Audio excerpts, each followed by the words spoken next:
Hi,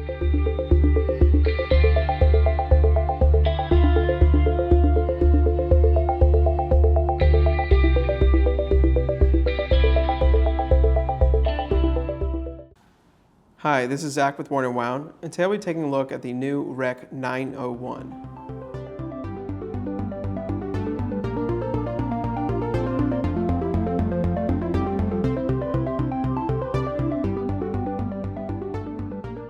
So Rec is a brand we've discussed several times on the website. It is an interesting brand from Denmark that takes parts of old cars, wrecked cars, hence their name, and kind of uses parts of them in the dials of their watches. They started with Mini Coopers, then they moved on to Ford Mustang in their P51 model, which was a very big release for them. They worked with Studio Divine to create a very wild concept that was really spoke to some of the iconic features of the Mustang, and has created this watch that had that kind of muscle car feeling to it, and we're very successful with it. Their Kickstarter did really well. They got a lot of really good press out of that. This is the follow-up model to that, and I'm excited to say we believe we're the first people to actually get to take a look at this. And at the time that this post goes up, it'll actually be launching on Kickstarter. So this is inspired by and actually uses parts of wrecked Porsche 911s. So the dial surface here, which obviously there's a multi-layer dial. The main surface, which has this kind of roughed up, angle grinded metal look, is actually from wrecked Porsche 911. So obviously there's an immediate kind of cool factor there. Porsches being a really iconic car, really coveted sports car, luxury item, everything like that. So to have a piece of that, and a fairly sizable piece of that kind of on your wrist, is really cool if you get into that kind of the artifact watches, Rec, obviously doing this with cars. Think of Romain Jerome, Bremont.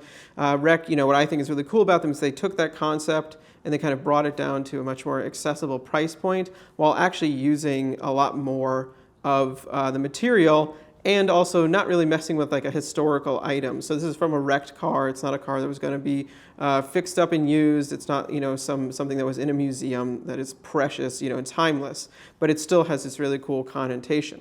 And then obviously around it is this really kind of interesting watch with a strong automotive kind of feeling to it that speaks to the Porsche 911. So I'm not a Porsche person myself. That's not to say I don't like them. I'm not super into cars. So I don't immediately see these pieces, but what you'll notice are elements from the grille work here, flowing curves that generally try to speak to the Porsche 911 or general Porsche kind of architecture. Obviously there's a very distinct look to the Porsche. There's even this typeface here, which is similar to the Porsche iconic typeface. The hands are also from the tachometer there, and on the case back, which I'll show you, they have a rim as well as a disc brake motif built in there.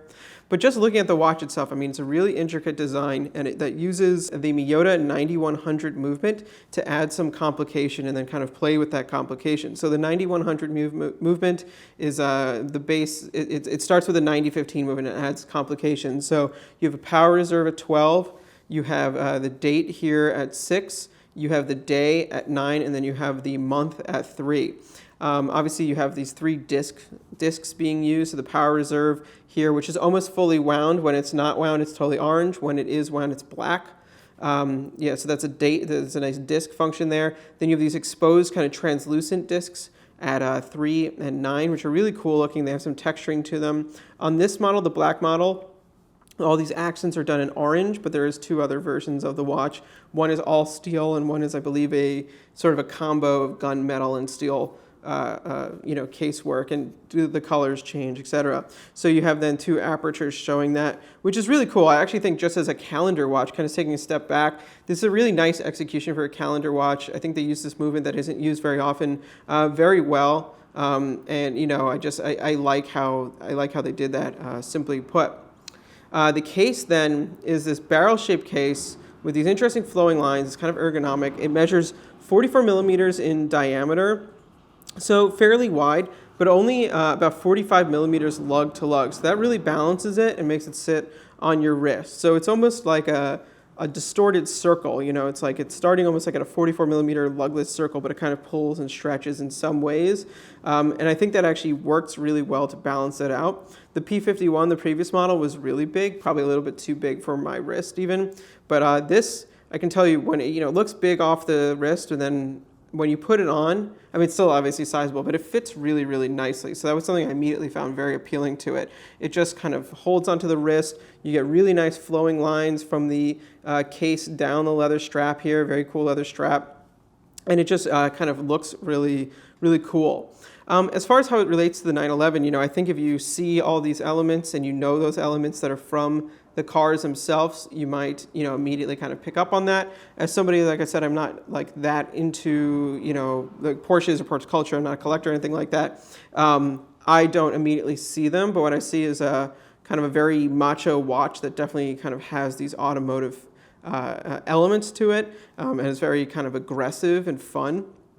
And then I really do love how the wrecked metal here works on the dial. So you get this just nice texturing to it. It's going to be different on every single watch. And then, you have this interesting layered effect above that. So there's a lot of depth to it, a lot of texture going on. And it's just really cool looking. Just a quicker look at the strap here. So like I said, it's a really nice looking strap. It's 24 millimeters at the lug and very, very quickly tapers down. So you have that quick taper, which really does a nice job of following the line of the case. Then you have some of these kind of ribbed inserts here, which, I believe either speak to straps in the car, steering wheel, the seats, something like that, where this kind of texture would be found. We've seen similar things like that too on other automotive-inspired watches. And I think it's a nice alternative to a rally strap. It's a little bit more, unique looking. Here, obviously, you have the orange stitch to match with some of the orange accents here. That's a little much for me. I would have preferred all black, but that's just, my taste. But it's a very nice strap, very, very well made strap. So this watch, like I said, it follows up the P51. The P51 was around $1,600, and this one will actually be $1,795 MSRP. Through their Kickstarter, which should be live right now or just about to happen, will be $895 for the early bird price. So that's a really, really big savings on this watch. $1,795, there's no way around that, is a very expensive watch.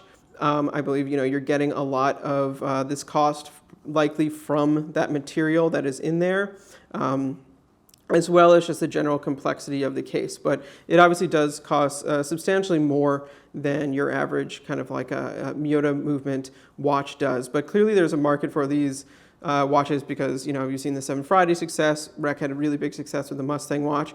I think a lot of people who are into Porsches are going to find this extremely appealing, but then just general kind of gearhead motors, automotive people, I think there's going to be a lot here that just speaks to you and speaks to the kind of language of the car, of the engine and everything there. And it's just a cool, rugged watch. The only other thing I want to show you is the case back because they did a really good job on that. So looking at the case back here, you can clearly see you have this really detailed rim, which speaks to the Auto Fuchs rims that I guess are very iconic to the Porsche. They did a really nice job in the execution here. So this isn't flat. It actually domes up in the center, and then you have mix of finishing here. It's really beautiful, and it has the Rec logo in the middle. And then through the window here, you can see the Miyota movement on which you have these dots, which speaks to like disc brake. And that's just kind of funny. Obviously, it kind of completes the image. One thing that's kind of crazy about this, though, is that those are 5 separate windows. I've never seen that before. That must have been quite an expensive little detail to make. But, they're nothing if not very, very thorough with this watch. So just as a little addendum to the rest of this video, we actually got in the other 2 samples to look at. So we were just talking about this PVD sample, and seeing the range together, I think you can really see a little bit more of what they're going for. Frankly, these other 2 models, I think, do a little bit better of a job of showing off what's interesting about the case. So you kind of have them in 3 shades here. You have light, medium, and dark. This light model features brushed steel outer case surrounds and then a polished steel kind of channel going through that. That really makes this geometry pop to me, and you can see it has a much more kind of sportier feel to it, and actually a little bit more of a blingy feel to it as well, but kind of in a good way. I think in a way that feels a little bit more luxe. Then the dial itself also speaks to that lighter tone. So you still have the kind of roughed up metal background from the Porsche 911s, but then these kind of granular metal chapter rings on here have a lighter champagne color with dark gray indices on them, so they actually are they pop a little bit more. There's a little more contrast there. And in lieu of a hot color, you just have white. So you have white on the date discs, you have white on the power reserve, white on the second hand.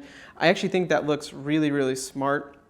And they paired it with this really nice, actually, kind of like oily leather, vintage kind of seeming strap. And I think that then kind of gives the whole thing a little bit more of a patinaed, kind of aged feel to it. So this is, I think, a very, very appealing colorway that actually does the best at kind of showing off the various details of the watch. Moving in now, you have one that is, like I said, it's kind of in between. So you have brushed steel surrounds and then polished gunmetal going through the center. So that's actually really interesting look to it. And to me, this one has a really kind of modern feel to it. That it's much sportier, definitely almost a little bit stealthy from having these steel wings across that gunmetal center.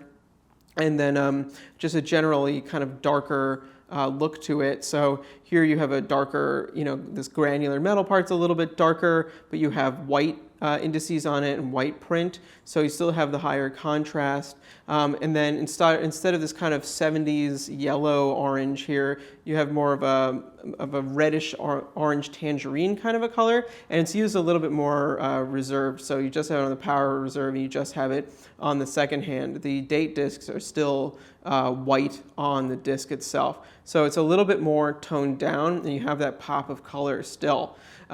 This one, I happen to really, I like them all, obviously, but this is also very appealing. I happen to like it when people mix PVD and steel together. I think that can be very cool. This strap is perhaps the most unique strap.